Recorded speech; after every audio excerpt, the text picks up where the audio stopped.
My Aunt Frances grew up in South Minneapolis.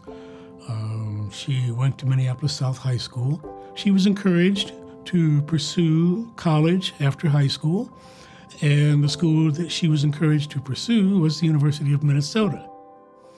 And she wrote a letter to the admissions department to be admitted, and the letter told her that she would not be admitted and that she'd be much happier at Kansas City Colored School number 2. Broke her heart for a moment. She took the letter, showed it to her mentor, Miss Brown, and back to her connections as the unofficial mayor of that part of the city. She knew a senator at the time named Sylvis A. Stockwell. She contacted Senator Stockwell, showed him the letter. They arranged for a special introductory meeting between him, Gertrude Brown, and my aunt to read the letter before the legislative session. And when they did that, the legislative session called the school and insisted that Frances McHie be admitted to the University of Minnesota School of Nursing. 2 weeks later, she was on campus. Well, she graduated in 1932, started in 1929 with a double major. She went to Nashville, Tennessee at Meharry Medical School, which is where she met her husband. My Uncle Horace and her had the second Black-owned medical practice in Long Beach, California for 30, 40 years or so. She taught classes at UCLA. She taught classes at the VA Medical Center. She taught classes at Cal State University Long Beach, and she mentored a number of people. The one that comes to mind off the top of my head is the first African American to graduate from De La Salle High School in Minneapolis. Dr. Joseph White was a mentee of hers, and countless others.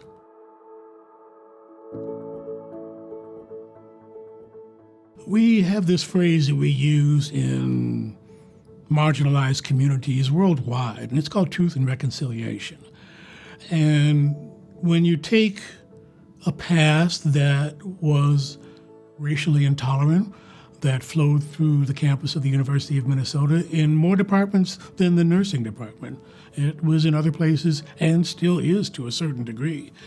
But the School of Nursing here has done their due diligence and is doing their due diligence to heal, if you will, the wound that it was complicit with for a number of years. And I think that that goes a long way in being visible, if you will, living and breathing, if you will, in the fact that on a yearly basis, there are formats, there are exercises, there are ways that Weaver Dunsford Hall expresses the need for the Frances McHie Scholarship to be supported going forward, that I think is a testimony to how the school is doing the work to make things right.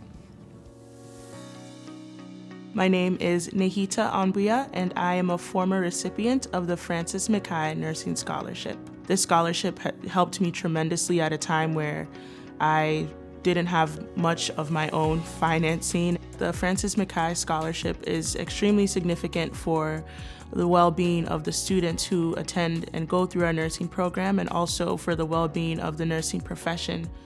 I think it's important that when we talk about promoting equity and justice within the education system, and when we talk about equity and justice within the healthcare system, we get rid of barriers. This scholarship really was something that helped make my nursing experience possible. As a student, that meant everything to me.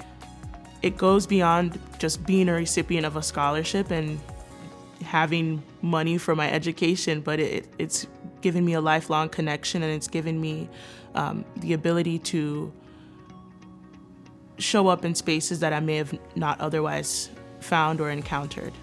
Through that experience of being a recipient of the scholarship, I also had the opportunity to learn a lot about Frances McHie and the legacy that she initiated and left here at the U and throughout the Twin Cities community. It was an honor to end up on the receiving end of her story and also be a part of continuing her story. We are nursing, and we are worth celebrating. Thank you, class of 2023.